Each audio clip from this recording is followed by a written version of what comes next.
नमस्कार, आप देख रहे हैं हिमाचल आज तक और मैं आपके साथ अम्बी वर्मा। तो चलिए नजर डालते हैं कुछ मुख्य खबरों पर। क्या आरक्षण में कटौती की तैयारी कर रहे सीएम?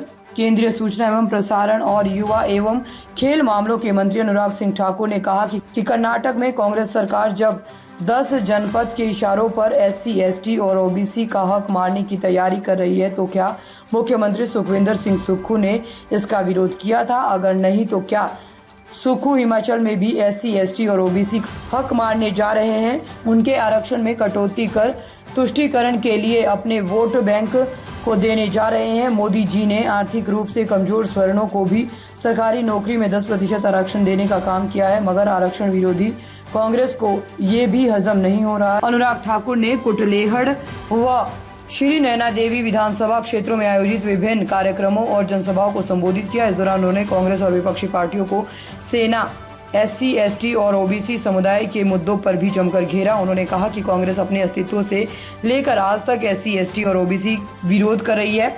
दूसरी ओर भाजपा सदा ही SC, ST और OBC समुदाय के उत्थान के लिए कार्य करती आई है।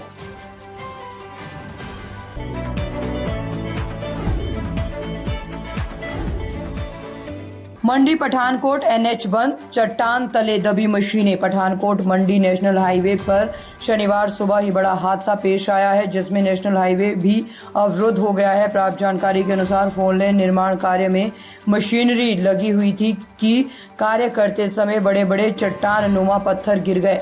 कार्य में लगी JCB व ड्रिल मशीन भी इसकी चपेट में आकर पलट गई। एक पोकलेन के ऊपर ही बड़ा चट्टान नुमा पत्थर गिर गया। इन मशीनों के चालकों व हेल्परों को कड़ी मशक्कत के बाद बाहर निकाला गया, तो वहीं पोकलेन मशीन के चालक व हेल्पर को चोटें आई है, जिनको उपचार हेतु अस्पताल ले जाया गया है। नेशनल हाईवे यातायात के लिए अवरुद्ध हो गया है तथा अब बसों सहित अन्य वाहन वाया सोलदा या ज्वाली होकर गुजर रहे हैं।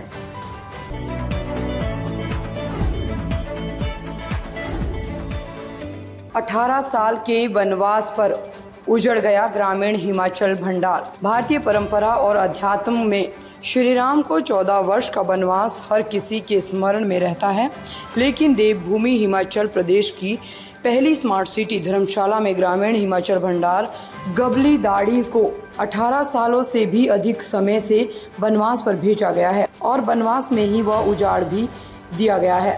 हैरत की बात है कि करोड़ों रुपए के धर्मशाला शहर के मुख्य स्थल दाढ़ी में बनाए गए भवन को खंडहर बना दिया गया है।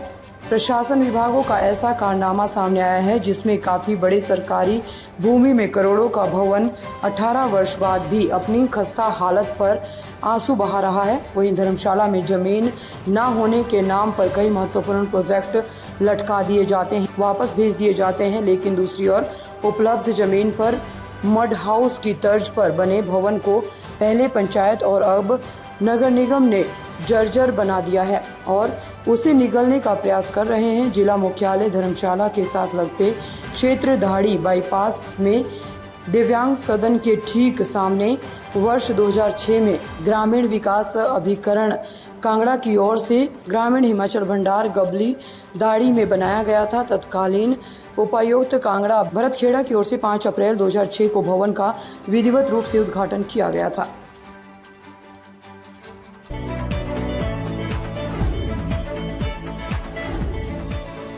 भाजपा के लिए कहर बनेगी कांग्रेस की लहर।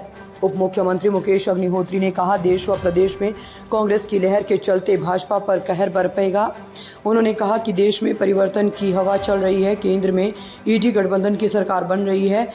उन्होंने कहा कि देश की जनता प्रधानमंत्री नरेंद्र मोदी की मन की बात सुनकर बोर हो चुकी है। उन्होंने पूर्व मुख्यमंत्री जयराम ठाकुर पर भी निशाना साधते हुए कहा कि सिर्फ वर्तमान सरकार के खिलाफ षड्यंत्र करके दोबारा मुख्यमंत्री बनने का सपना देख रहे हैं, जो कभी पूरा नहीं होगा। जयराम ठाकुर के सपने का हश्र मुंगेरी लाल के हसीन सपने जैसा होगा। उन्होंने कहा कि प्रदेश की कांग्रेस सरकार अपना 5 वर्ष का कार्यकाल पूरा करेगी। मुकेश अग्निहोत्री शुक्रवार को डलहौजी हल्के के तेलका में चुनावी जनसभा को संबोधित कर रहे थे। उन्होंने कहा कि प्रदेश की सुक्खू सरकार ने OPS व महिला को 1500 रुपये प्रति माह देने की गारंटी पूरी कर दी है। चरणबद्ध तरीके से सभी गारंटियों को पूर्ण किया जाएगा।